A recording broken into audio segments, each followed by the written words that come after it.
Hola, I knew we will eventually meet here at the surrendering of the soul phase. Even though this is a very intimate process and also very different for everyone, I know that we'll have something in common. We all feel extremely lonely when we go through it.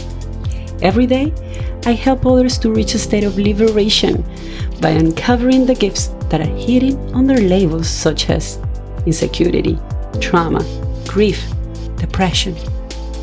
But before being able to guide others to move from their post-traumatic stress disorder to a stage of post-traumatic growth, I had to learn how to transcend my own traumas due to verbal, emotional, and sexual abuse.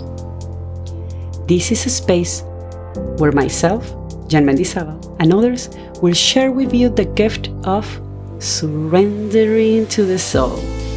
And no need to buckle up because this trip is being guided by the spirit. In la catch. All right, so I have a topic today. I have a specialist of one of my favorite topics in this experience, astrology.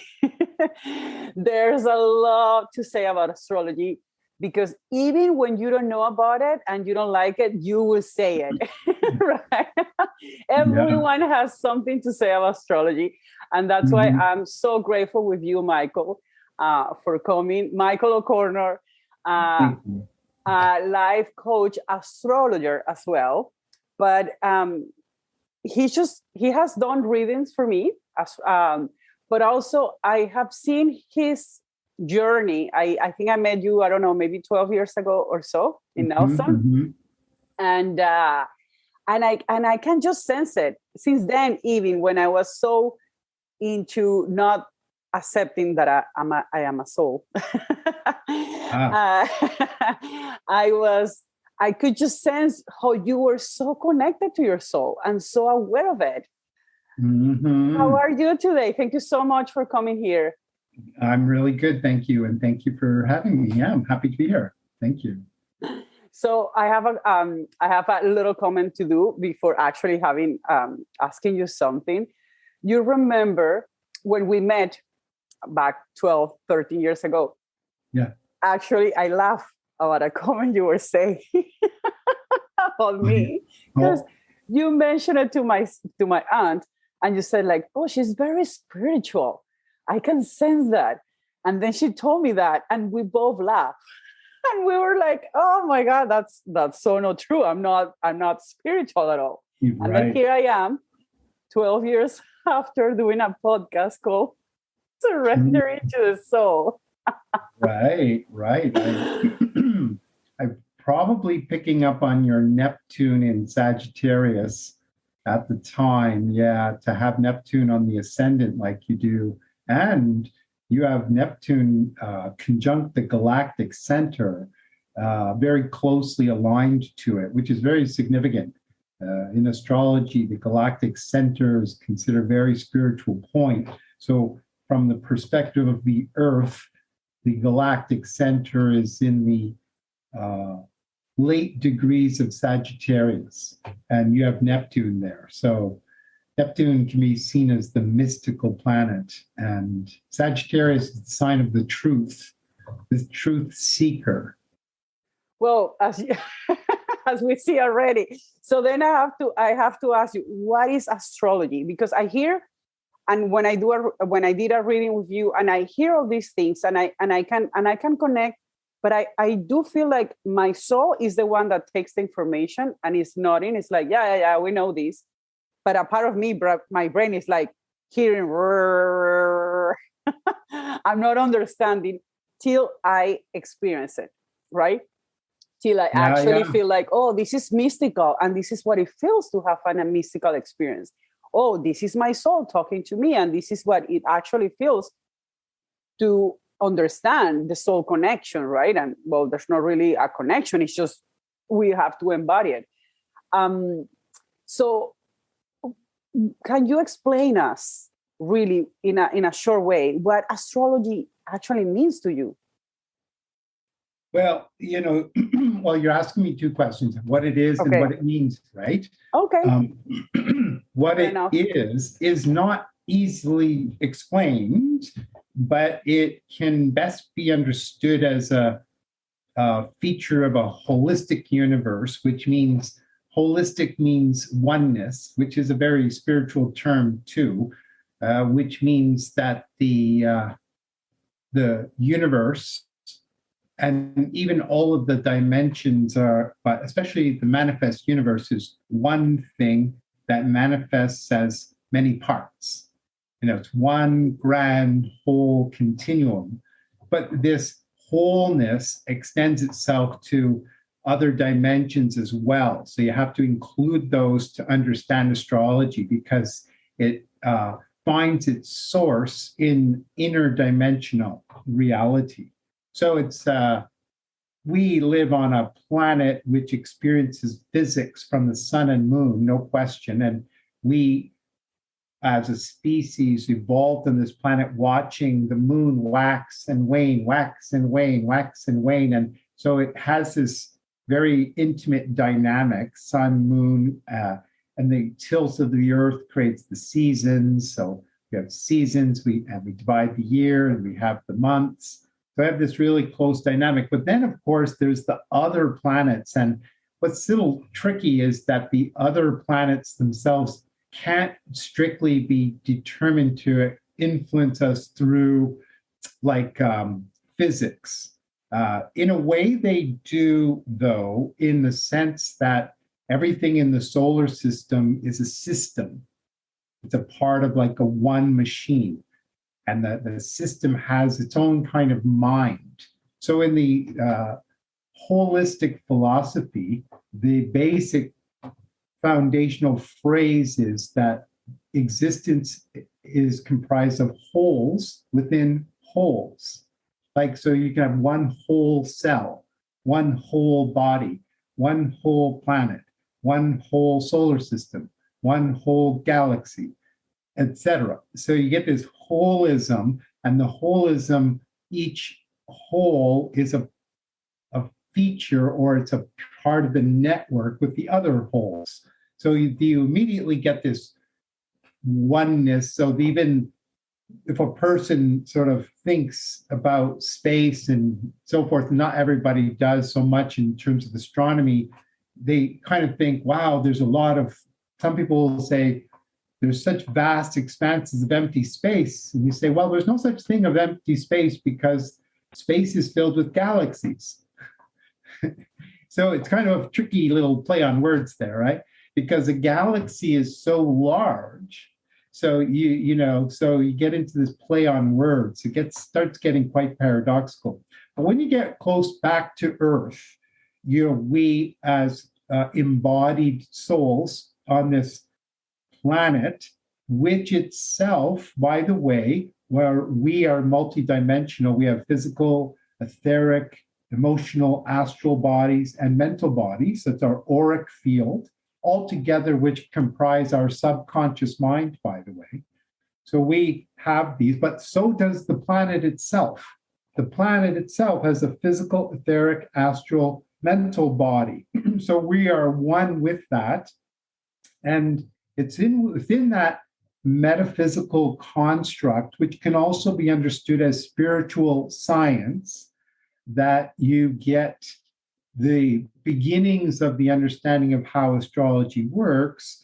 You want to understand that the metaphysical means beyond the physical, but astrology actually is a bridge between the physical, like physics, and the transcendental, or metaphysics. Okay, so it's actually a bridge. Okay, so that's kind of interesting. It's just like when we say we're souls with physical bodies, or spiritual beings having human experiences, there's like this bridge principle between this non-physical, or this spiritual reality, and then this material reality. And there's this interdynamic.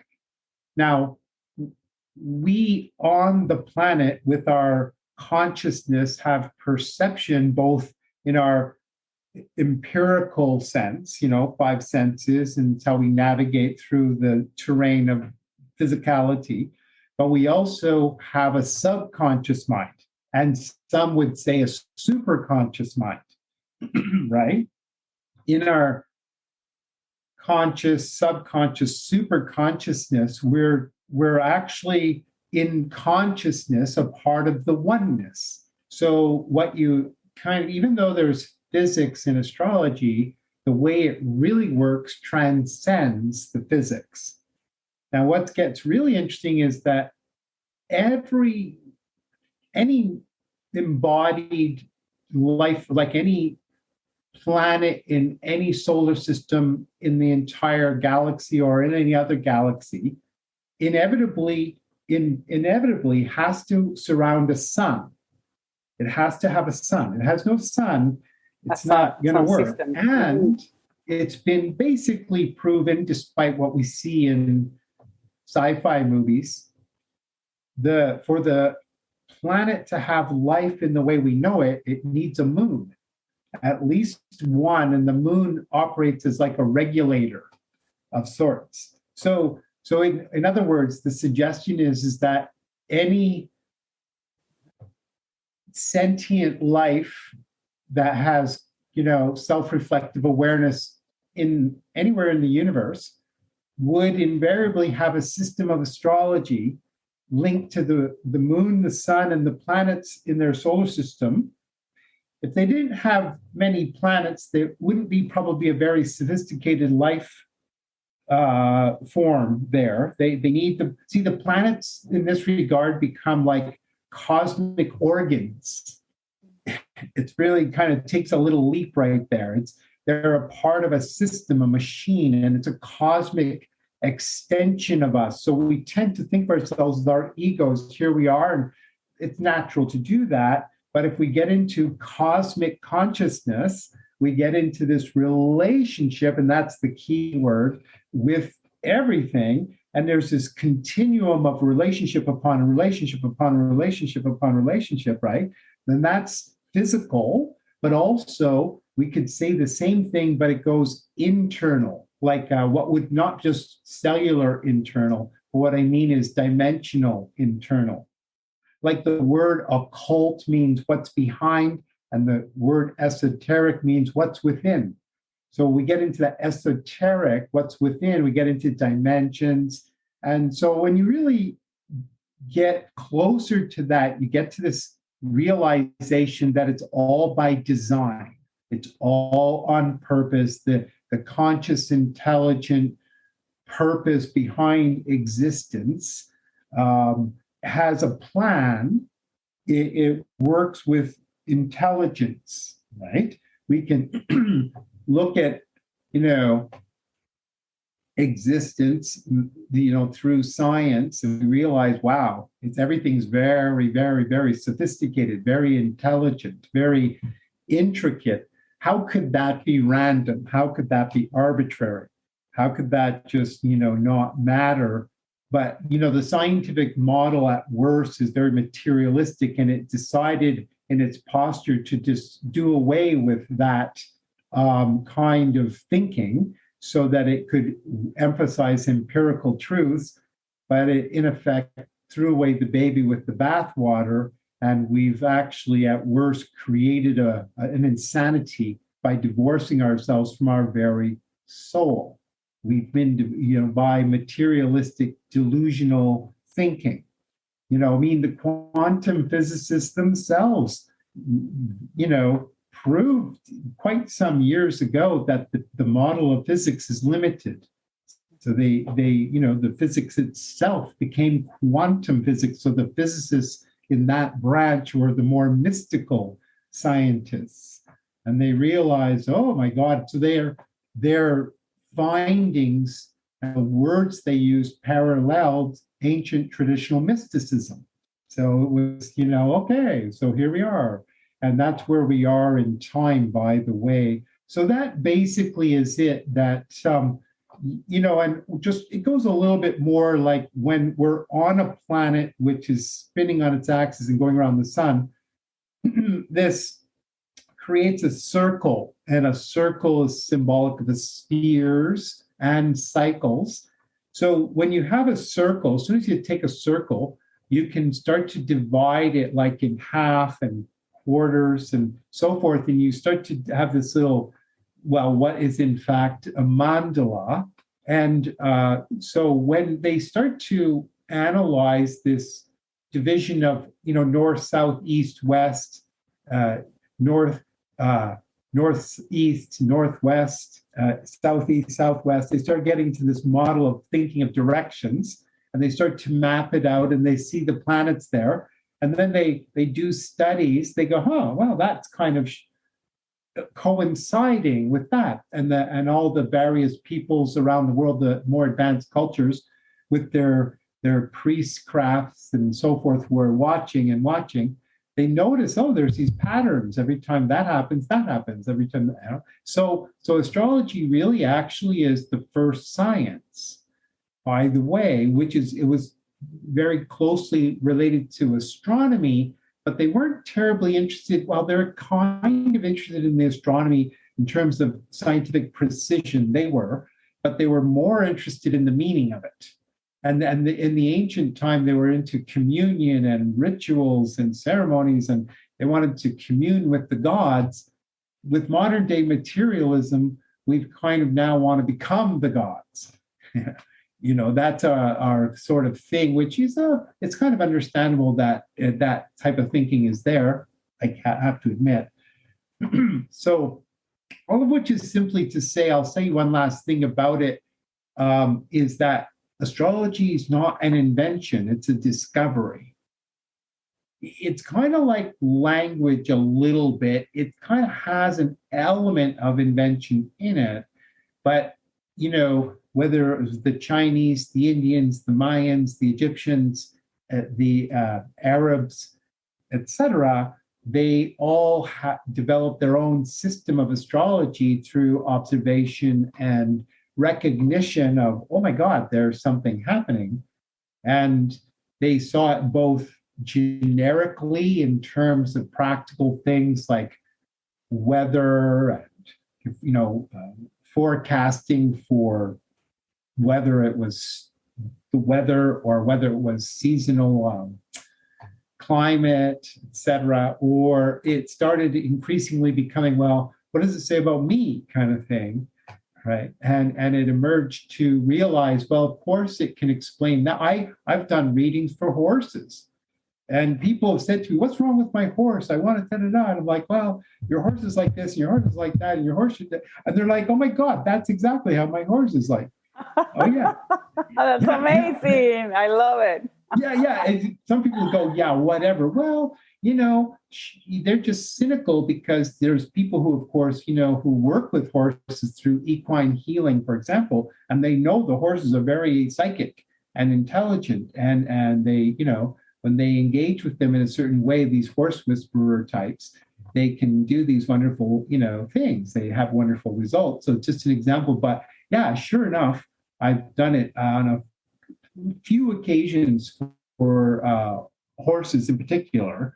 And I could, was telling this one lady, oh no, your horse is not meant to race. And so she surrendered to realize, he wasn't going to be a happy racer. So she just turned him into a riding horse, and she was happy to go into racing with her. Yeah, it's tough stuff like that. So, but yeah. Wow, so that's a beautiful story.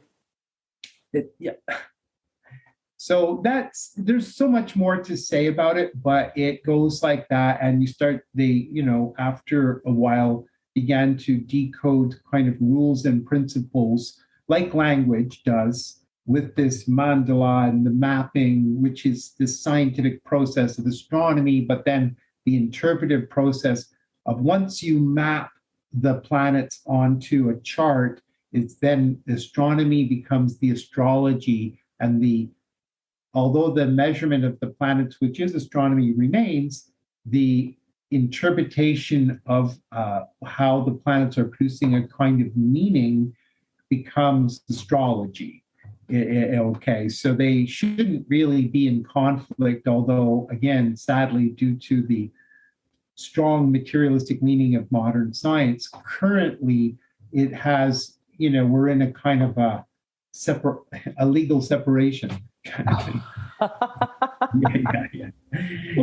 Yeah. So it's unfortunate, but it's sort of the human condition that we're at this place. But of course, astrology is on the rise, and it's not that people are just believing in astrology. There's a lot of groups out there, especially with Facebook, etc. But it's because they recognize it and they talk about it and they measure it, and there's most of those people are just students and they're not very knowledgeable, to be honest. But they recognize there's something really here, and that it works at all, and it most definitely does. I mean, that it produces accurate description of people's personalities, and then it talks about when timing and changes will occur, and even down to the days, and people begin to realize, oh my God, this is actually real. So it all comes back full circle to say the why and how it works is anchored in the holistic nature of reality, which is this wonderful oneness word, and woven with an intelligent design. So it kind of comes out in the wash that, oh my God,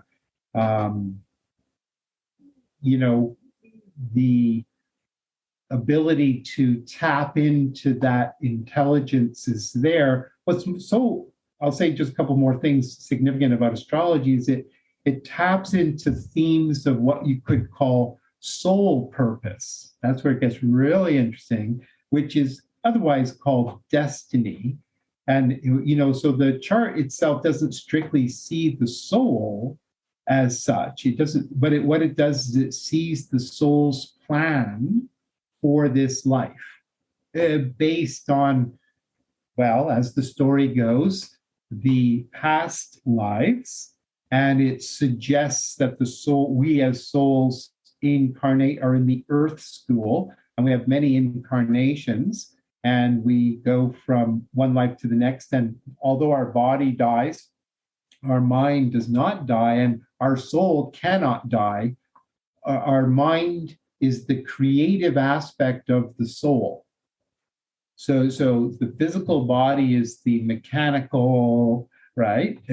But the mind is the creator, and the soul itself is the recipient of the experiential process. But the soul itself, as the story goes, itself needs a mind. Otherwise, it's just in a state of existence, but without creative participation. So it exists, but it doesn't really interact. So the soul having a mind, but they're not the same thing. Mm-hmm. And the soul, by the way, just another couple of little things, is not strictly energy.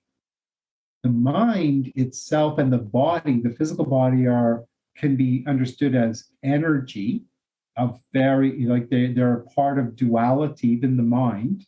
Even though the mind's not limited to the material universe, it's in subtler dimensions because all of existence is mind. Mm-hmm. But the soul technically isn't energy, it's spirit. So it's kind of this little distinction that I've come to believe that I like. The soul is one last thing. There's like a spirit, a divine spark, and then the spirit takes on a type of memory of as a soul. So it kind of like the soul is almost like the personality of the spirit, and then it's soul, like a program. It's not like a program, like a sort of a program that you access to it. Your soul have an access to it. The soul. It's a good point. The soul, I think, can't but have access to spirit. So it's kind of a synonymous term, almost, soul and spirit, but might be seen slightly differently. Mm-hmm. Soul, spirit is the divine spark. So it's a bit of a moot. It's a bit of a hair splitter, and some people would see them as synonymous, but it's technically the idea is that they're a little different. And then, so there's a spirit which has a soul, and then the soul has a mind. And the mind is like has a continuum. So the mind of the soul is like a personality. Then we come into the physical body, and then we have what's called our physical body personality, which is a more mechanical expression of our soul's personality, which is its mind. Okay, and the physical body personality is limited to its focus of purpose, which is significantly determined by the cosmic machine, which is what astrology is. It's quite determined. Like it's one thing to say I don't believe it. It's just that what that means is they're not aware of it. Not that they should be. People shouldn't strictly have to be aware, and some people just don't have the destiny to think that way. Mm-hmm. So, okay. Yeah, no. Okay, so from, let's read the chart. Just joking. Yeah. So looking from the cosmos, right? From the planets. So going back from your experience, going back and looking back from the wholeness of this cosmos, right? From this planet. Let's just go back to this planet. How is that trip to the soul, like to the individual soul in your experience? Because well, remember, it's the oneness of things, like the planets. Okay, first of all, the oneness of existence is always there. So we tend to experience time, but time's not really a reality. It's just the perceptual experience because we experience change, right? So as we change occurs, time occurs, and so forth. So it's definitely a paradox, and I'm not going to try and crack that, kind of equation, right? Yeah. Because there's different language, et cetera, to how people explain it. But the soul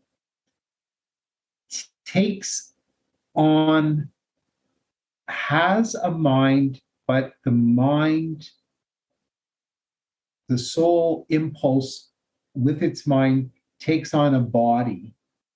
And when it takes the body on, at the moment it does, that's where they get into the first breath and the mysticism of the pneuma spirit. Then it's like that first independent moment outside of mother's womb kind of thing, creates this stamp of activation of what would be, call it a metaphysical principle. Again, metaphysics is sort of like a word that's what you can, sounds close to spiritual science. Okay, like metaphysics, beyonding the physics. But anyway, the soul has to be involved because the soul carries the spark of the spirit. If there was no spark of the spirit, there'd be no life. It's kind of like where they talk about cloning and stuff, right? Which is a very tricky conversation, but there must, even if you cloned a being, say you could, there would still be a moment when out of its incubation tank it took a breath. It would have to be a breathing thing. Once that happens, that energy kicks in, and it has to be organic, admittedly. Like it can't be robotic, although it's arguably even a robot, even mechanical devices can have a sort of a an astrology in them, believe it or not, like a car, like it's a lemon, or it's funny to say that. It's a little tricky, that one. I won't get too lost in that one right now. But by principle, when you get into the holistic reality, there's no level of reality, even in the most dense lead, that doesn't contain somehow this overall holistic reality. It's nothing's in isolation, so it's a bit hard to explain and understand. So getting back to it, the idea is that the soul, see, the idea that I subscribe to is that the soul is in the earth school to evolve. Okay. So there's a purpose that we eventually graduate. What the graduation is into the realms of mind beyond physical limitation. So we have a mind, so we're in physical limitation theoretically to experience and learn. But when we graduate, we go into the realms of mind, okay, which is highly creative and experiential, but we're not limited to the dynamics of economy and politics. And, it may come with the price. It may come with the price of not enjoying sunsets and berries the way we do. So it's all tricky. And chocolate, cocoa. And chocolate.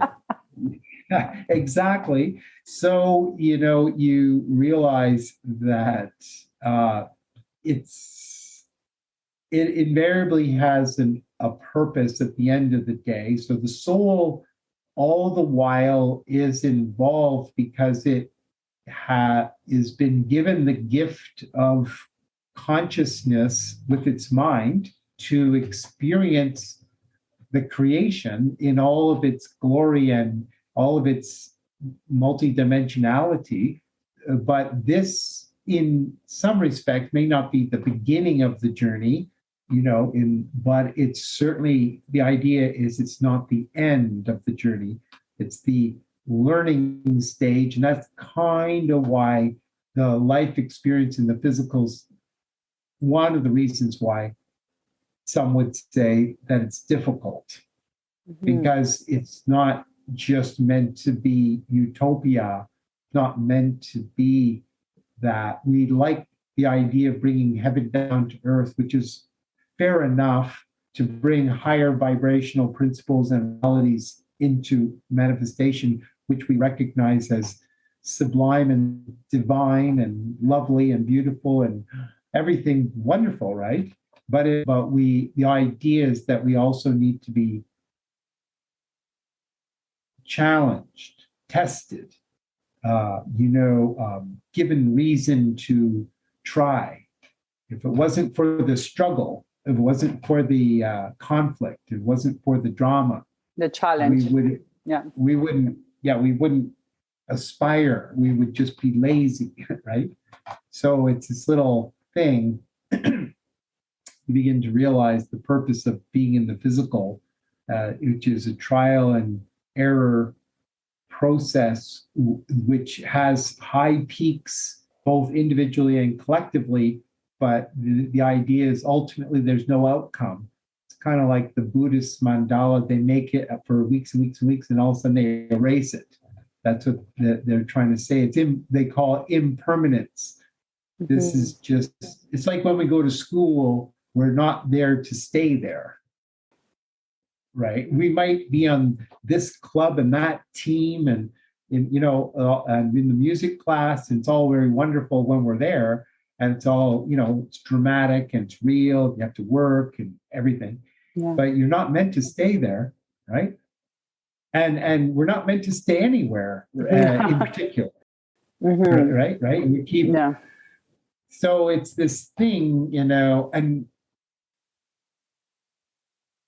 it's, in the Eastern model, when they talk about having annihilating the ego, right? The idea of that Eastern philosophy, I always say, I think they got it wrong. I think what they mean is we're supposed to become soul-centered versus ego-centered. The ego-centered mind identifies with the empirical perception of reality as a conclusion. That's the egocentric mind. Whereas the soul-centered mind sees it is mystical. Invariably, they're in communion with consciousness. They become more in tune with subtler, whether empathy, compassion, communion. They have a sense of being, right? So that mystical state, that would be a soul-centered mind, where they become less attached, less fearful, less aggressive, less competitive. Not to say those things are never good. It's a tricky one, because we have to honor the stage we're at. And if we're on a team and it's hockey and you're playing, well, you don't play to lose. And there's no, it's kind of get to these moments where there's no grit, no glory. So it can get, it's very philosophical at some point where people talk, well, does that mean we justify war and all this? It gets very melodramatic. Yeah. And you gotta, well, if shit happens in duality, but some of what does happen may be the level of evil that exists, may be the consequence of negative karma or something. It's not like necessarily absolutely necessary. The human conditions at a stage, right? Yeah. So, because like every journey is different, right? So actually, I was just sharing a few days ago that I went through that pace that I felt that I was tested while honoring my warrior avatar, right? That was a big chapter in this experience per se, that I refused it, and the life keep challenging me, like, no, you gotta do it, and I'm a good Libra. Like, I don't want to fight. right? Yeah, I just want to have a happy ending and everybody happy, and I don't want to have that confrontation. But then life keep presenting me this opportunity per se, because it's an opportunity of growth, of transcendence, right? And then after that, I was like, okay, yes, I have to honor this. I have to trust. I have to surrender to my soul. And when I went all this chapter, now I look back in the last couple of years, I realized I understand when people talk about being a warrior, because I've been there and I had to honor that part of myself per se, that mind programmation that it was reclaiming is like, do it. You gotta have that experience. But I don't use it anymore because I don't feel like I need it anymore. It's not part of my reality anymore. I know what it is, and I know some souls needs to go through that. That means maybe in their experience, it's very dense what their experience at the moment. So they need to experience war. They need to go to war, or they need to create the war, right? Per se, and die on the war, so they know what it's all about, how deep it can get, and their soul, their spirit, their mind can get that consciousness of what it feels like it. But some of us are not there anymore, and that's kind of the duality, right? We're all coexisting here. To some that they're like, yeah, that's your journey, go and fight it, have fun. But I'm not fighting anymore. Sorry. Yeah, no, it's good. It's really exactly, I agree with you. It's a tricky one because there is no final consensus. We all aspire, we all yearn for unity and global harmony, which is lovely, and why wouldn't we? But the reality is we're not likely to experience it. So, but it's tricky because there's those who, are so insanely determined to end all wars that they're willing to wipe out all of humanity at the same time. That's exactly where we're at in time too. We're at a very dangerous time in history because there's various forces in the world that are, well, insane, I would say, and there's a lot of deep metaphysical questions back there that start to question what is evil and why is evil and what origins to some of the networks on the planet that are, quite evidently, or if in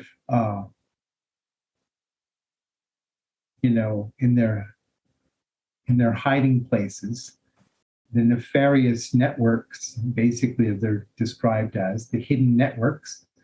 What's their origin and why are they doing that? Or it goes on and on. There's many questions here, and it gets very nasty.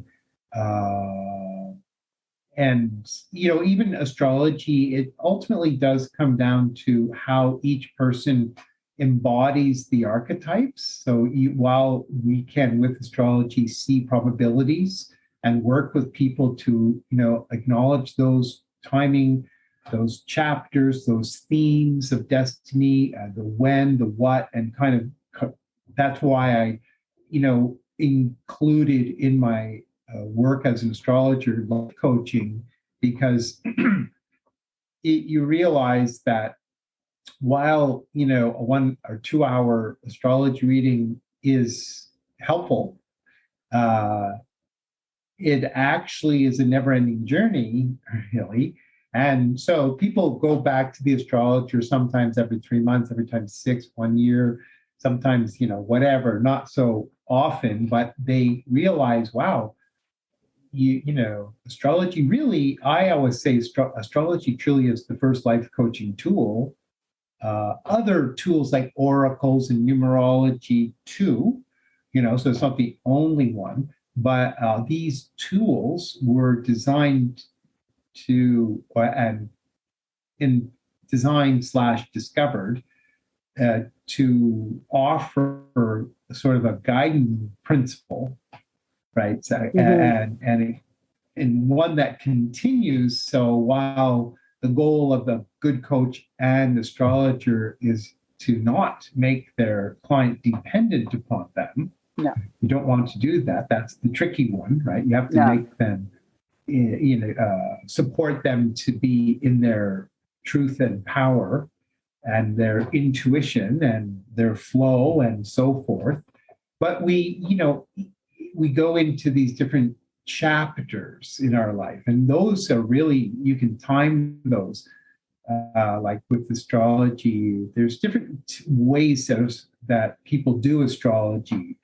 I'm really big on looking for the pockets of time, the chapters. That's one of the things, but it's a lot to explain. But it's simply that there's themes and timing, and that when you look at the planets, they represent thematic archetypal principles. And then because they're always moving and they're interacting, it creates this timing. And when they produce certain types of interactions, those dynamic principles, you might describe them as, tend to synchronize. They manifest they become manifest. You're like, what? It's a little thing. But it does remain, once again, that each person embodies the archetypes their way. And we get back to the idea of soul, by the way, people hear about, like, there's old souls and there's young souls. And that's another kind of mind bender, right? Mm-hmm. Well, actually, I follow a model that says, well, it's more complicated than that even. There's infant souls, baby souls, young souls, mature souls, old souls, a full spectrum, just like we see among people, infants and babies and young people, and then mature people, and then old people, just like that. And then within each category, there's levels, like there's early level infant and second level. And each one had, this model I work with, there's 5 categories: infant, baby, young, mature, old. And then within each category, there's 7 steps, like going to school, 7 grades. But it doesn't, it can take more than one life. In fact, it takes an average of 3 lives at minimum to achieve any stage. Mm-hmm. So, and we progress though. The idea is we progress through all the stages, but we can be stuck at a stage that it is said for 10 lives. Mm-hmm.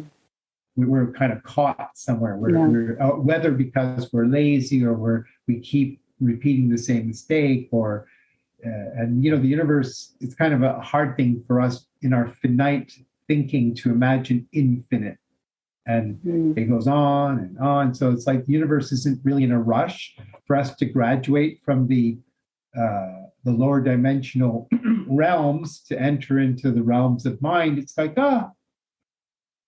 no rush. You can suffer as long as you want. Yeah.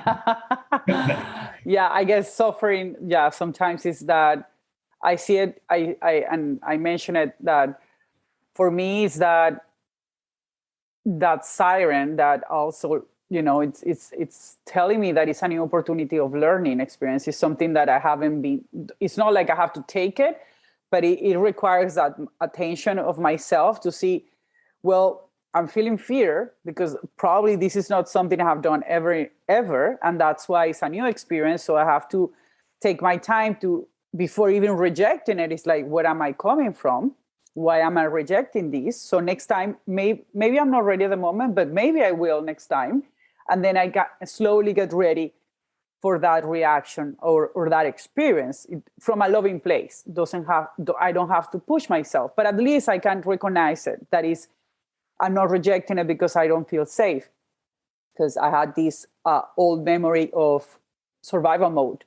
But from a place that it actually means something new, and that's why we reject it, or some of us, right? And what you're saying, we get stuck in the, no, I don't want to go there because that's not safe. Like, that's not my comfort zone. And then when you realize, maybe your soul can tell. I don't know. For everybody it's different, but I do feel my soul pushing me through chapters sometimes when I'm like a little bit resistant. I don't feel the fear anymore as much as often. Like, fear for me is something that splashes, and it's like it's just a small reaction. Sometimes it's like and I can address it right away as in a different way, from a different perspective. But going back to that, I could feel how fear could get stuck. Like a lot of people don't move from the comfort zone, what they call the comfort zone, because out of fear. And I don't know what you can say about this, but I hear when the people say, like, I was feeling it on my gut, or like I had a gut feeling, and they're not really talking about their intuition, because I could sense their pain. I could sense, I could feel their rejection towards that experience. So I'm like, are you really aware that you are not actually talking from your intuition? You are not in alignment when you are saying that. You're saying that it's a God feeling, but it's actually you're rejecting it because you are afraid of it. Of course, I don't always say it, right, because it's not the right place all the time, but I can sense that. What is your perspective from the soul perspective, that you are seeing it from the cosmos, etc.? Well, we have in our human faculty perception and empiricism, the five sensory experience, and then we have fundamentally instinct. And instinct, fight or flight, the first driving force. Along the way, of course, we also have reason, logic, rationale. I tend to put those three together: reason, logic, rationale. They're the analytical, deciphering, what should I do, and kind of weighing things out and finding, sometimes, of course, instinct pushes us because we're hungry, or we have to do this, we have to do that, food, clothing, shelter. So it pushes and it doesn't ask. Then, of course, we get into other subtler sort of states like empathy and compassion. But intuition among them, I generally see as all on its own as well. So yes, I differentiate it myself as different from the gut. To me, intuition's the heart. But it's not like the sentimental heart so much as it's the truth heart. Yeah. The heart. So it's tricky, to know who is and who isn't and how much are they following their intuition. But I think the majority of people tend to operate more on instinct and rationale. That's not uncommon. And to really operate from intuition and then from high level intuition, that actually is the mark of being soul centered. You've become, the more soul centered one becomes, which means I'm not just having a soul, I have an ego. It's the opposite. I'm no longer an ego wondering if I have a soul. Now I'm a soul knowing that I'm a soul, that I have this ego. And then that activates the foundation of intuitive, even to kind of get there, intuition had to play this role. So what happens here is remember, it's kind of tricky because the soul is there all the time and the soul has a mind. And the mind remembers, and it's the mind of the soul that knows why we're here. It kind of makes sense. Like you could say the soul knows, but it adds a bit of distinction to go, right, of course, the soul has a mind. And the mind knows. So it's sort of the soul, yes, and the soul in its knowing who we are, why we are, that might push us, like you say, to engage. It's a little bit of something else, though. It's a little tricky to say this, but so that this is where we arrive at this free will juncture. And in our whole consciousness apparatus, there's this free will principle, which is a feature of our destiny. Like it's not fate or free will. Free will is a feature. Fate and destiny are words that get used synonymously. Fate is kind of like what's probably going to occur. Destiny is what wants to occur. It wants to be fulfilled, the destiny, but the fate. Oh, that's beautiful. That's beautiful. Mm-hmm. Yeah, Thank you for putting it in that way. Right. It helps just to distinguish it like that. And then fate becomes this probability equation that's we're more bound to certain things by probability. There's always this little bit of possibility that with our free will, we could either beat the odds or we can blow it. We can hit lower than the expected goal. So it's a bit of a tricky one there. So free will can go both ways, positive or negative for us. But what I'm partially getting at is that in the intuitive part of the mind that knows the plan is trying to get our attention and kind of help us to do things, but it's contending with the ego mind, which is identified externally and genetically driven. And then it becomes full of instinct and survival and fear, right? But somewhere between all of that, this is kind of important to understand that I've recognized basically, is that because that we're plugged into the planet, which is subject to the astrology, regardless of your free will, along the way, like it, know it, believe it or not, certain things are going to happen without your free will. And we can look at that later, say, like especially in 2020 hindsight, we go, oh, you took a turn there, you took a turn there. And I do this all the time, right? I'll say, okay, back in 2015, something very serious happened. Oh yeah, my baby was born, or I got divorced, or we moved from Venezuela, right? And I'm going, yeah, showing that. And you're in this. And it was so intricately a part of your larger life flow that it didn't really emerge as a choice. Mm-hmm. So, partially because we're in relationship with life generally and others, And there's this other dynamic is a way basically of describing it. But it's also just that, yeah, we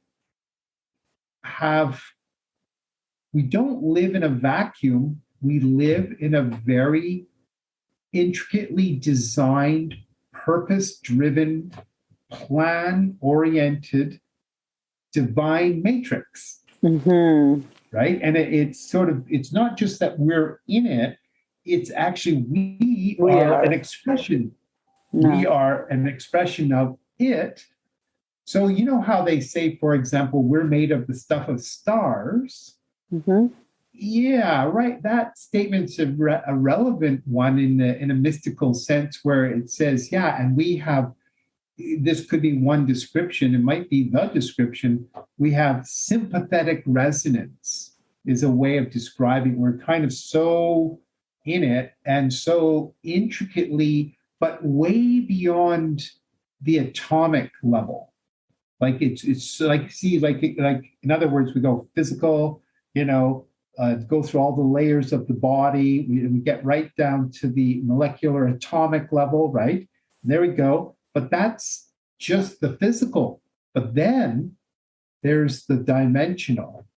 Mm-hmm. And that's where that bridge between the physical and the dimensional emerge as the, spiritual science.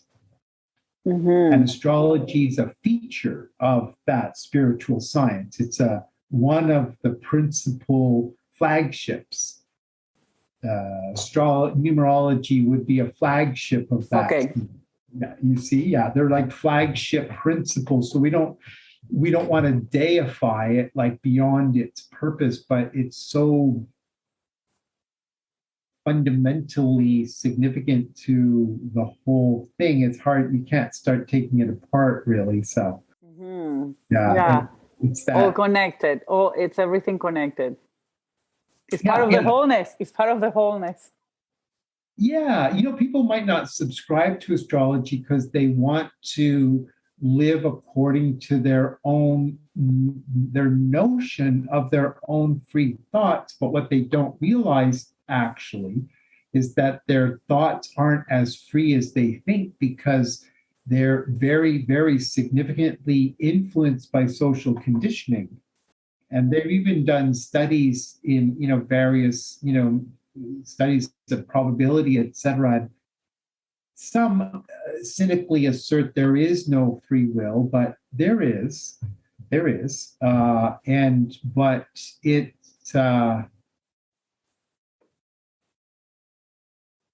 there's a lot of influencing forces. And when we look at why are certain people influenced by certain things and others not, and it's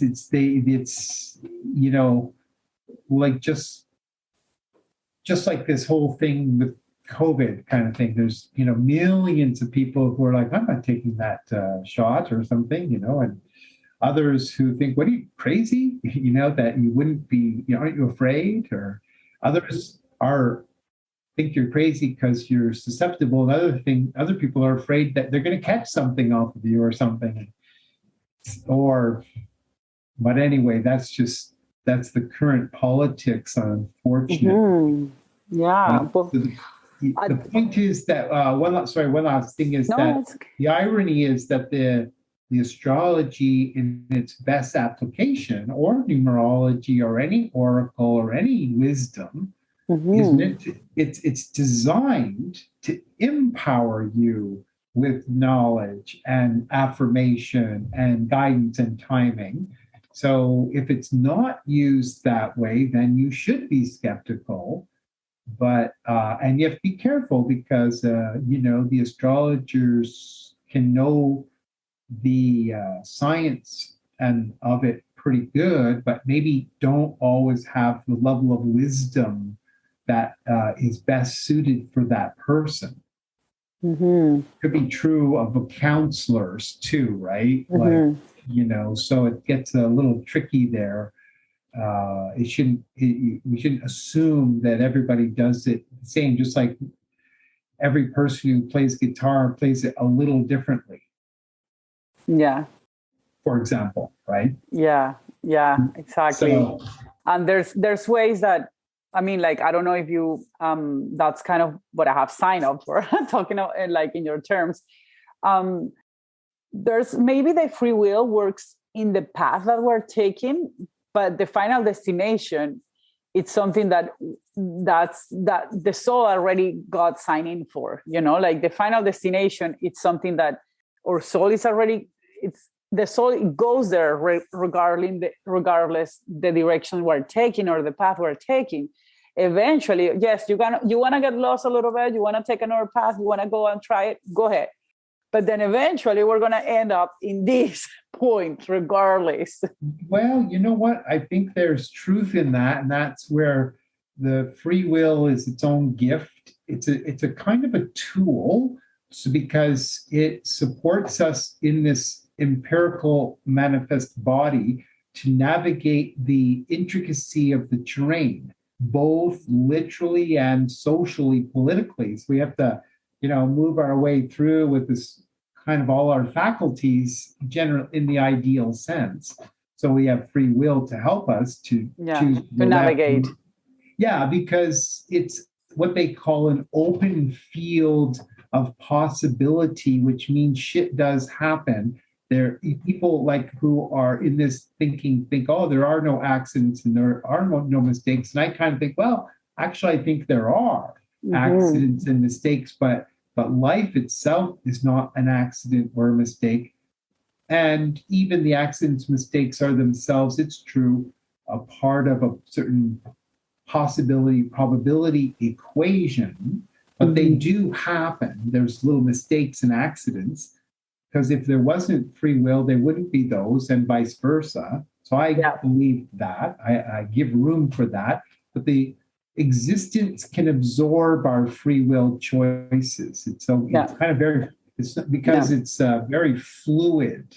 Yeah. It's not as hard as it seems. And so it's kind of this interesting thought, right?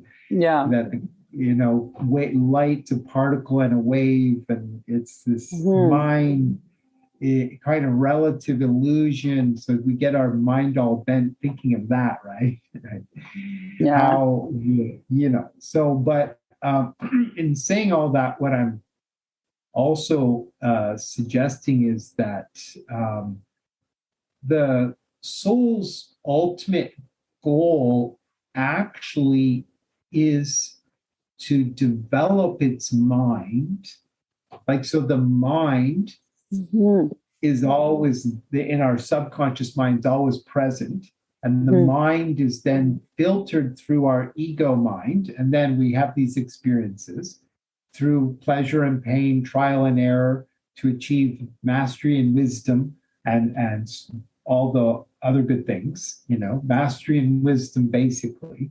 But ultimately, the idea is that as we go through all these experiences, we're actually building our mind. So we have a mind, but we're building the sophistication of the mind. And then when the mind has achieved a sufficient level of sophistication of many wisdom and mastery, it says, okay, now you're ready, basically speaking, to go through these graduations, to no longer have to come to this school. And theoretically, the idea is that the experiential journey goes on, but we're now liberated. Yeah, we transcend that area. We're liberated in the realms of mind, which we invariably co-create in. That's the whole reason why we have to be wise and masterful, because we're co-creating. So it would be causing us harm if we didn't, so to speak. But yeah, you graduate eventually, and in those realms, even the realm we would graduate into is just the beginning of the realms of non-manifest possibility. It's sort of this vast playground, I suppose. I don't know how to describe it, but I think it's quite wonderful. Like it's yeah, I think it's the reward is worth it. It's kind of ultimately, it's just we each are in the divine spark principle with the soul, with the mind. It's just sort of in the grand scheme of things. So ultimately, we're all God experiencing itself, and God, it seems, both wants to have many types of experiences, but also it's a gift we're given. It's kind of like this strange thing. It's this paradox. It's sophisticated, like you're saying. Beautiful word for that. It's a sophisticated experience. So that's why we are sophisticating our minds or mindsets, basically. Right. We're so intimate. We're so fantastically sophisticated. Truly, that you can't but realize that the source of that sophistication must be more sophisticated. But somehow in the modern materialistic model, they've sort of talked themselves out of that thinking, which is very sad and strange and scary. They've talked themselves out of, there's this supreme arrogance now, okay, God, yeah, sure, beat it kind of thing. That's the way that some atheistic, materialistic minds, they think, yeah, sure, God. But meanwhile, here they are sitting in their insane sophistication. It's kind of insane because, like, wow, you're kind of sophisticated and you might be wealthy and powerful, but you clearly haven't really examined the very intricacy of your own mind and embodiment. So all you're busy doing is projecting your agenda, which is your ego that wants to perpetuate its power.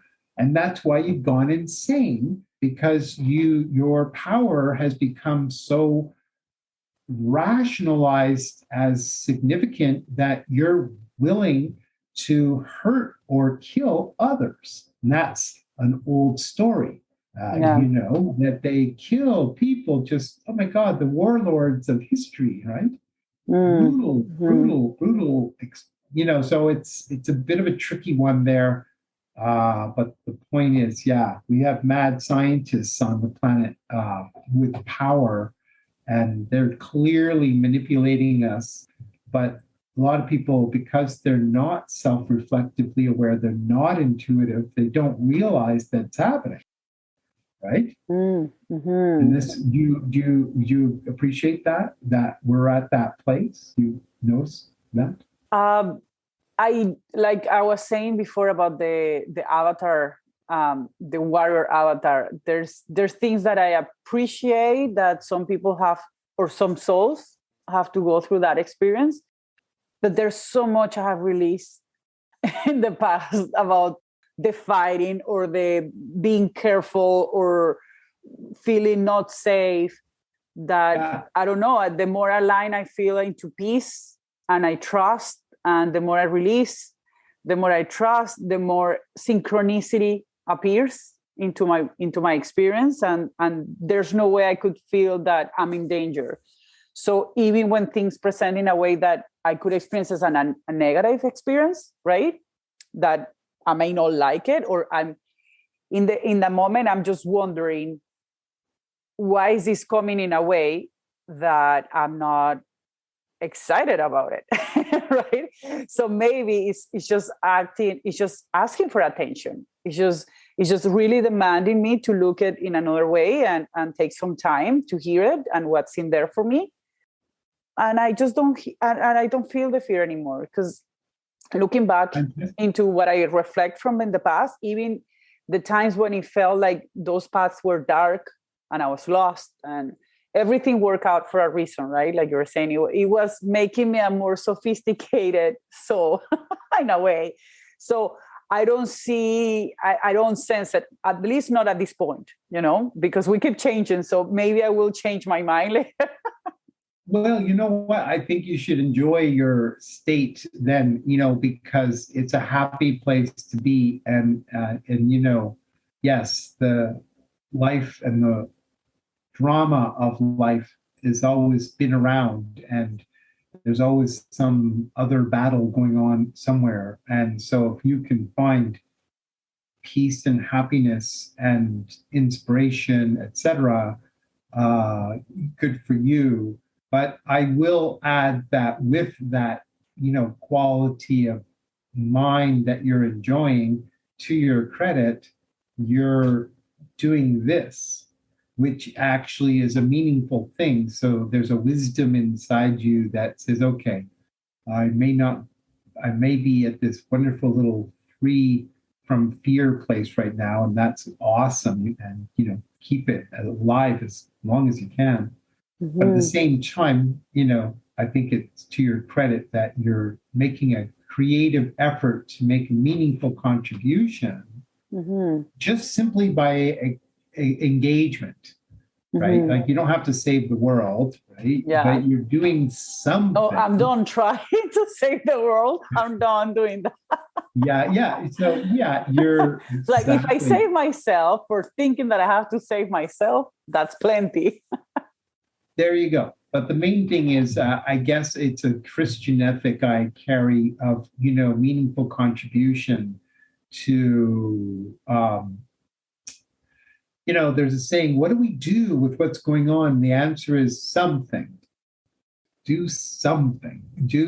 And so it's not strictly about attachment to certain outcomes necessarily, mm-hmm. but if everybody in the world was contributing, and I think most people do in little ways, even if they're just the mother in the kitchen, even if they're just the father, like they don't have big other roles other than their own family, it's okay.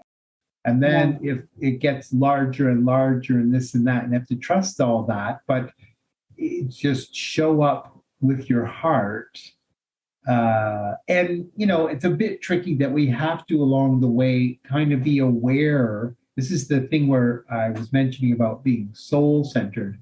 Mm-hmm. We have to ever be present to the awareness that some people are with power. That's the key kind of factor. Mm-hmm. Ego-centered. So when you have power and you're ego-centered, you now have entered the potential of being dangerous. Mm-hmm. Mm-hmm. Because if you're soul-centered, your first impulse actually is to empower people. Mm-hmm. Directly or indirectly, just like by talking about the soul, mm-hmm. it's an inspirational empowerment of a sort, just to get thinking and breaking free of whatever it is, knowledge, and even if it's not academic, it's more organic, as you said, right? Yeah, but even alignment, it's you feel the empowerment, right? And that's a moment. I feel, for me at least, that's a moment I stopped looking for power externally, because I was like, I don't have to keep looking for power. I don't need the power. I don't need to be powerful, or I don't need to protect myself from powerful people. That was mostly my case, right? Like with a background in abuse, right? My survival mode wasn't about being powerful, but mostly get away from the powerful people who can hurt you, right? So, So then, with that release is understanding for me that there's no really power to look for, because at the moment you are in alignment, the power comes when you need to be powerful enough to fight a battle. The powerful will show up because you are in alignment. So it will come externally, because we're in this journey of connection, right? And you might be feeling like you're losing it. You cannot find it because you are unbalanced. You are not in alignment at the moment, or that's what you're experiencing. So external experiences will complement your journey at the moment, but after you find your realignment again, then you can release. There's no more need for love or for power or even for peace. Because I don't find myself looking for peace anymore. I don't feel like it's something that is every day in my reality also. But I just find that it just comes, right? When it just comes. Sometimes, I'm experiencing a deep, peaceful emotion right now. I don't know what it is. Let's enjoy it. And I don't control as well. Like, I just want to stay here. Because I think it will come naturally as being in alignment and being part of, like, sometimes I'm worried and sometimes I feel very creative. It's part of that existence that I'm creating, like you're saying, right? That sophistication that is like, okay, we need to work on that. Maybe I'm not feeling my best. Maybe this is creating a lot of some fearful emotion into myself. And that's okay to get lost, because I think I know my way back. That's what I feel. And getting lost is part of this experience. Well, that's a very wonderful attitude. Again, that does so happen. You are going to say, I know, say it. That's a very Sagittarius. You always say that to me. It is. It just so happens you're lucky. Sagittarius rising sign is kind of lucky. And you have you have 3 planets in Sagittarius, by the way, Uranus, Jupiter, and Neptune. So you have like a lot of big energy in that sign too. But, in the final analysis, Jan, are choosing and embodying those principles the way you are. So even though it is a probability, it remains finally you are the final artist. You and I, we're the authors in the final analysis of you're choosing love and joy and creativity and purpose over fear and worry and survival and resentment or whatever people do, right? So you're it's not like I didn't choose that in the past, right? It's not like I didn't study my lessons. There you go. Yeah, I went to those classes. I went to all of them. There you go. You worked it and you chose to work it, and you did, and you broke free, and it was worth your while. So, there was wisdom in those choices, of course. So, it's not, I don't mean to defer you to the planets. Really, actually, in the final analysis, the planets defer to us in terms of, like, they have cosmic purpose and they're a part of the whole design. So we could say they're a feature of the divine matrix, definitely the planets. And some people even say that the planets are kind of what they call planetary lords, that they have a consciousness. And I don't, like Gaia, right? Gaia and Pandora.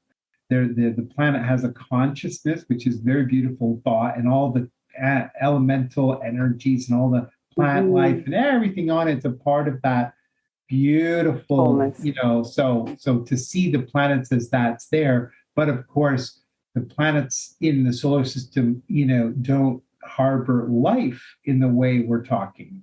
So they're kind of more mechanical, and their purpose is that they're participant in the life that's going on here on this planet. They're participant. So it's kind of a little tricky, but yeah. Some say that when we're out of the physical body, the question marks, where do we go? Well, the answer is we basically ever remain in the aura of the planet, is generally the one I go with. But once we're in the inner planes without our physical body, our access to go to the other planets in the solar system is real. And for all we know, we might even have the opportunity to go to other solar systems. Some people think, oh, yeah, of course we go to other solar systems, but the idea is that we're human souls that belong to this sun. Some people might think that's limiting, but that's sort of generally how I subscribe to it. We're a feature of the creative manifestation of this sun. We don't have to. So that's something we can't prove. So I'm not going to try. But I just want to throw that in there. So yeah, we're part of this sun though, and the sun itself is like what they call a solar lord. So it's kind of not to it, but you see, it's both the sun's there as, let's say, it's a solar lord, it has its own consciousness, and the idea is it definitely does, but it's a part of, like, it's the heart center of the solar system. Right, so it's that the solar system and all the planets and moons are features of its body. That's this, because the solar field extends to the full solar system. So it's the solar field encompasses it. So you have to kind of bend your mind beyond, once again, the physical part principle that is there,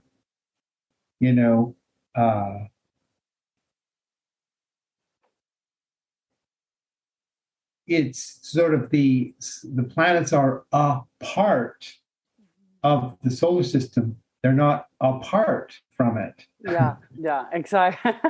No. The wholeness. The key word here for this episode is the wholeness. It really is. Of the wholeness of the wholeness. It's like that, and it's all purpose-driven wholeness. That's why the philosophy of holism or holographic,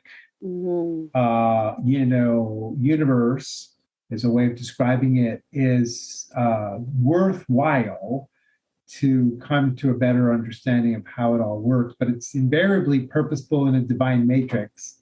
So we get back to that. We get kind of free of the geeky part of it. It's kind of like when we listen to music, we're not too concerned with all the technical components. We just want to feel the music, right, and hear it. And it's a bit like that. It's like in the final analysis, all these levels and layers of existence have a purpose, which ultimately comes down, quite frankly, in very, very many respects. Well, not necessarily strictly solely for us, might just exist on its own, not simply and solely for us. Like, in other words, maybe, possibly, there's planets in various solar systems where there isn't any sentient life, maybe, just maybe. Maybe they're just like, animals, insects and animals, and it just goes on and on. I don't know. I can't say that's, but anyway, what I was trying to say is that as human souls, sentient, self-reflectively aware beings, it can be said that its purpose is for us. And some people have a hard time with that. They think, oh no, we should just, we're the cancer of the planet. We should wipe ourselves out. We shouldn't be here. We should just leave so that all the mosquitoes and all the zebras and all the monkeys can be here without us ruining everything for them. We are the plague. And it's like, well, actually, sadly, that's exactly part of the problem, maybe. So it gets a bit philosophical here, and I don't want to get lost in that, but you know what I mean. Like, so should we wipe ourselves out? Is that you think that's the answer? Or is it, it starts to kind of question the fact that we are here in the first place. So it gets loops. It gets into loops. We're not gonna have the control, really. Our ego might think that we have the control to wipe up us all, but the truth is it's not the reality, right? That's a very good point, because right now there's an evil empire or insane people that have very diabolical agendas, like transhumanism, et cetera, where they want to wipe out the organic purpose of life because they think it's no longer consequential. So they've glorified the technology principle. Like, we are now God. We've created technology, and it's kind of like, well, hopefully when you've done all that, there's somebody to change your battery or something. Good point, yeah. or whatever, but they show, remember in the sci-fi movies with, Terminator or these movies where they show the machines, and AI in particular is taken over, and we're kind of at a dangerous place where there's some people who want that. They profess to want it, and they have power, and but with each day right now, currently, I think we're in this period of time some refer to as the apocalypse, meaning the awakening, the unveiling, and what's being revealed is these evil networks. I know evil. It sounds like I'm saying they and them. But in a way, what can you say, right? There's still networks of people who are deeply invested in human slavery, for example. So not to get too dark about things right now, but it's just, this is where you might say our collective soul has to, that's where what you're doing, I would venture, Jen, has great value because you're indirectly participating in the collective soul consciousness. Aww. Simply, I truly mean that, just simply by having the conversation. Yeah, just by having the conversation. And that was a surprise for me, but I was like, oh, the connection and serving each other as a mirror, right? Especially in this moment that is so easily to get lost in fear, in and etc. right? In a dark place. It's so easy. I found that just even by saying out loud, surrender to the soul is okay. There's other people. It's a lifestyle you can actually live by surrendering to the soul every day. There's just few things that I know in my week that are certain. And that's the days that I'm going to be with my son and he has class, we're going to wake up with the alarm. And that's not every day because he spent time with his dad as well. And those days, I'm going to make his breakfast and his lunch, just his. That's all I know.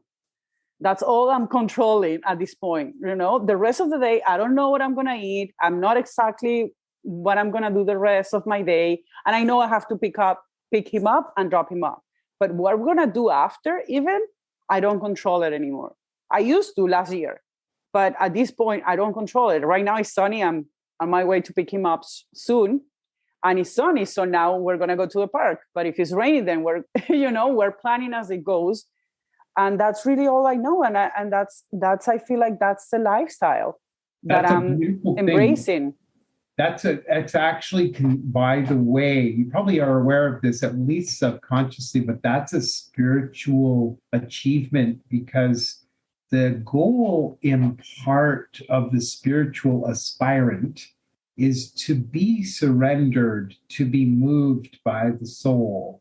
Whether one calls it the flow, whether, or the heart or the soul or etc., whatever one wishes to choose to call it. I think calling it the soul, I think, is quite accurate. You surrender and you just keep showing up and you're listening all the time. And some things are very obvious and, mundane, and make lunch and, etc., clean the shower. But not even that I don't listen to. That I'm like, that's the mind. That's the ego. That's the ego. Oh, that's a good one. That's good. Well, the main thing is, it's that saying, if we can, it's what Eckhart Tolle is all about, in his development of his understanding of what I interpret to be Zen Buddhism, which is this very now mind. So he, I think, without even maybe realizing it, maybe he did, he took the Zen Buddhist principle of, now, and he's really taking it which is good for us all. He's really doing a good job of just staying true to reminding us about this now. So every moment's a new now. A new now. Right? And if you keep showing up with a kind of surrender, then you're, in a soul surrendered flow. And this is what they mean by Taoist flow, flow with the Tao, etc. Yeah. I think it's a wonderful state to be in. I like to always, both by my intellectual belief, but understanding, I'll call it, and also practice. The key I would, say to people watching this, just a reminder of something they know, is that, remember, the key to getting back into the now and the flow is gratitude. Because it's not an ethical statement. It's because the gratitude comes in and disrupts the mind's getting lost in the labyrinth of uncertainty and right. So it goes, I have so much to be grateful for because I'm here. Mm-hmm. I have food. I have, computers, whatever I have, right? Even if it might not compare much to the neighbors, wow, I have all I need, let's say, or right. And we most of the time we do. Most of the time we do have everything we need, even when we don't have it. That's because we don't need to have it at the moment. We need the space. We need to be hungry. We need to be without money. We need to see other places. We need to get away from get our view out of that to see other things. Yes, it's exactly it. It's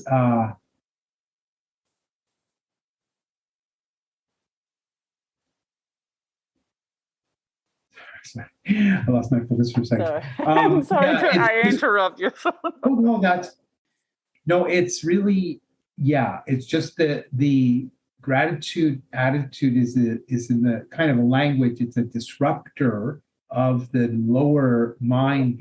In the gratitude, I literally believe when it's really true gratitude, or if you do it just enough, it opens the heart chakra. Mm-hmm. So in the heart chakra, then you become more present, and then you forgot what you were worrying about.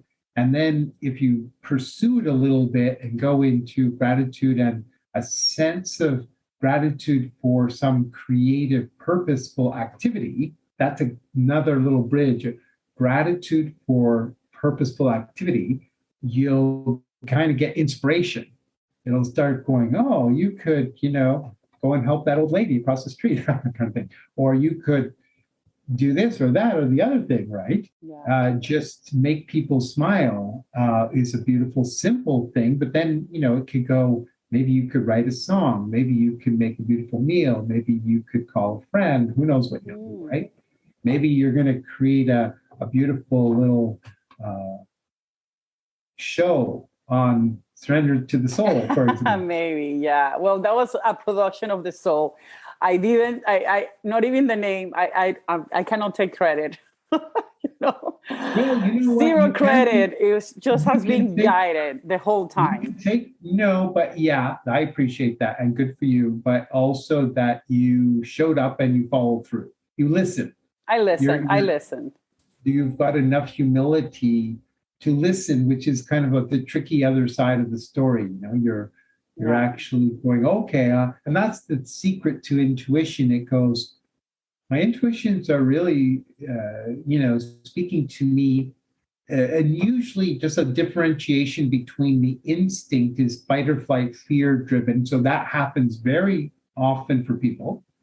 But if you shift into the intuition and listen to it and just take the risk to follow it, it usually implies inspirational activity. Yeah, it always pays off. It always pays off in a way that you cannot even expect it. That's why you cannot manifest it, because you just don't know what actually the outcome is going to come. If you stay in gratitude, that's really odd.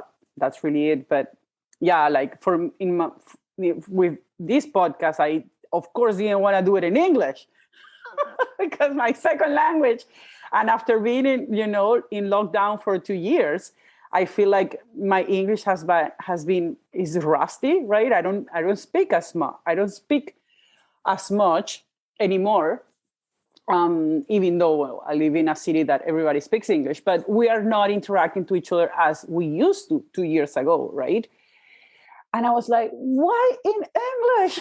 It's like, no.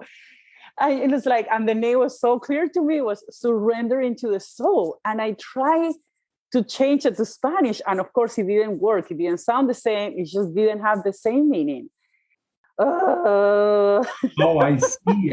Yeah. Well, and then, I had to be grateful because it was a push to me to, first of all, to connect with other people, like you. We can, like, of course, I had done readings with you, but it's a different perspective, right? And hearing your story, now you're not reading my chart, but I'm hearing your thoughts, I'm hearing your experience, and it just has expanded because, like you're saying, it's so genuine that when we're talking about this, when we're being open,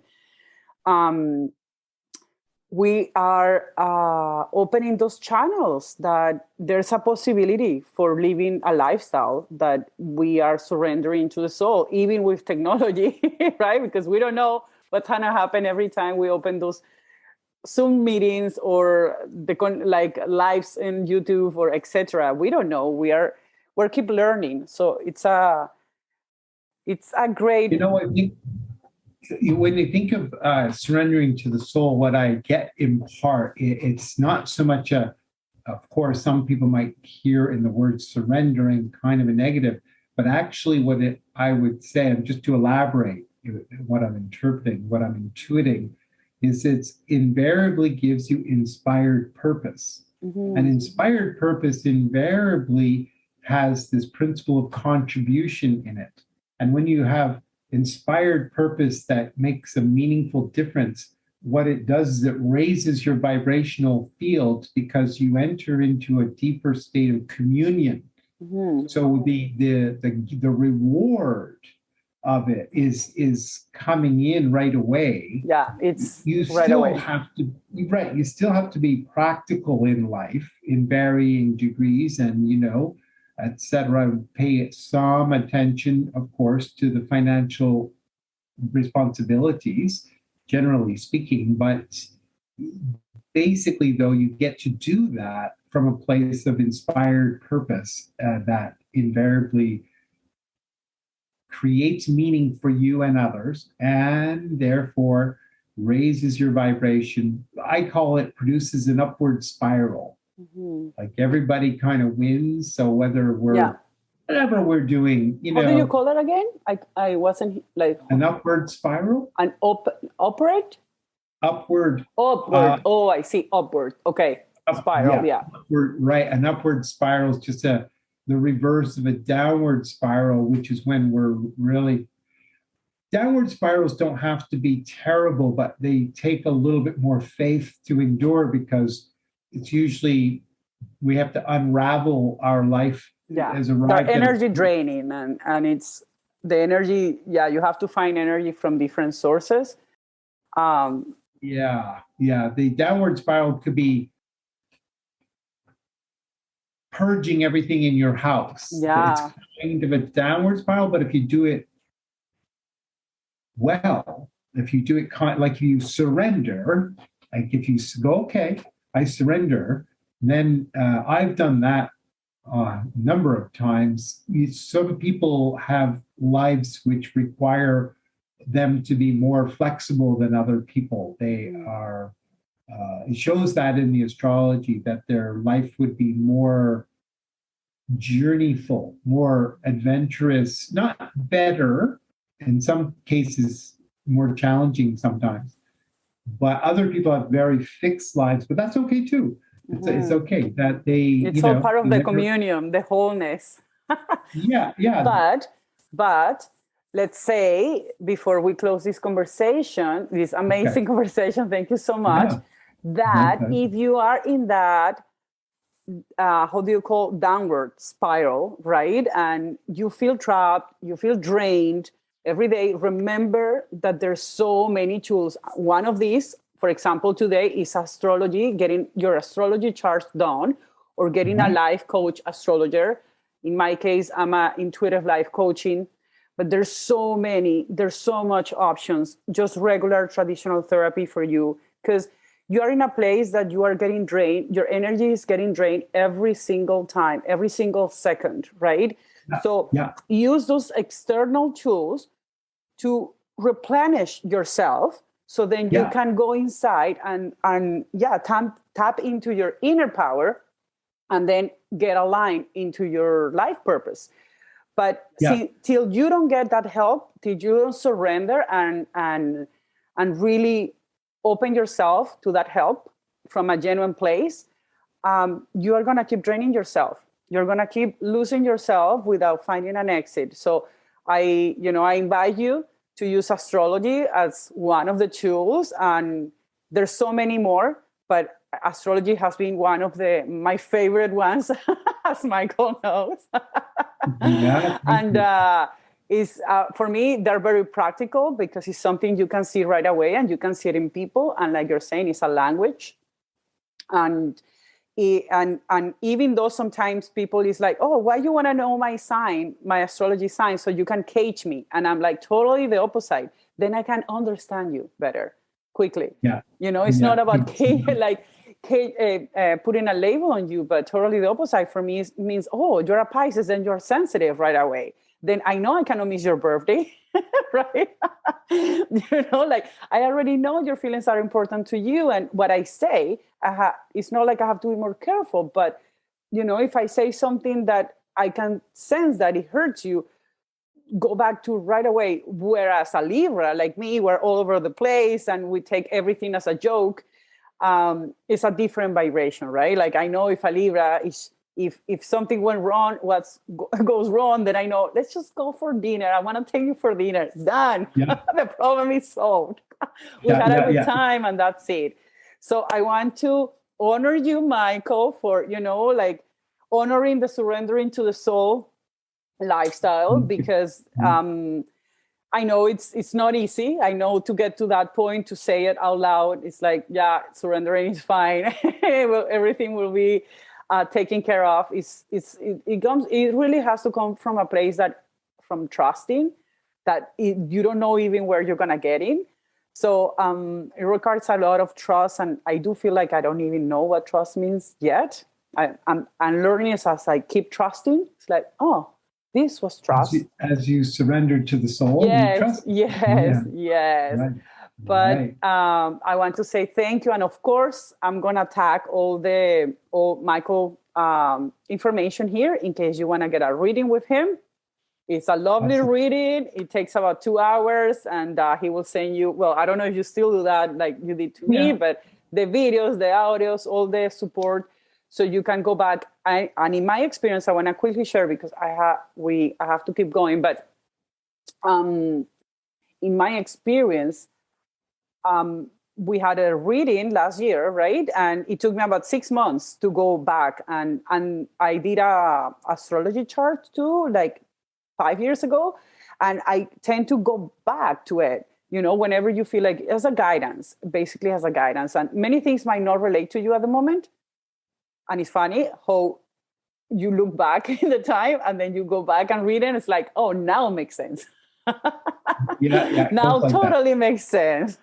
Right? Sometimes, until you have the experience of certain things. Some stuff you know right away, but sometimes, yes, especially the predictive possibility thing, then it remains inexperienced. So you're not sure, but it's wonderful the way it can work.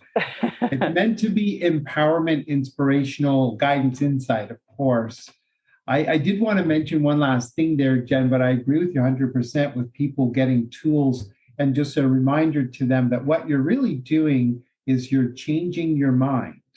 Like when we get new, inspirational, valuable, intuitive insight, whether it's just pure intuition, from a heart place, or whether it's astrology or counseling and all kinds of spiritual teachers out there. Yeah, what people need to remember basically is that they expose themselves to new knowledge, that, invariably one way or another, or information that changes their habitual tracking of their mind, right? So, and especially if the information and knowledge they receive aligns with something inside them, this sort of principle, they invariably will become, like you say, break free of the rut and find an inspiration, and maybe more specifically, even like a plan. They start to have a plan, right? Which is not always necessary to have your whole future planned out strictly, but at least they have a set of directions and timing sometimes to get them from where they are to where they want to be.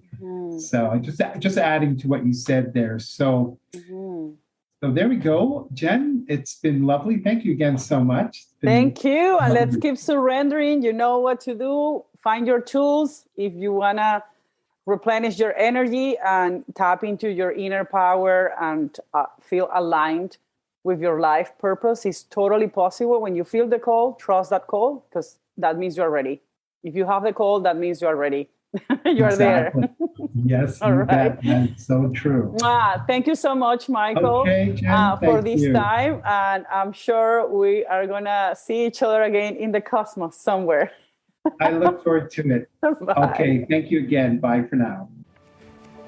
It feels liberating to know that you're not the only one going through chaos, isn't it? Many years ago, when I realized that I was living in a toxic environment, I checked on YouTube, hoping I could hear other stories. Do you know how many I found? I found none. So my intention with this podcast is that never happens to others again.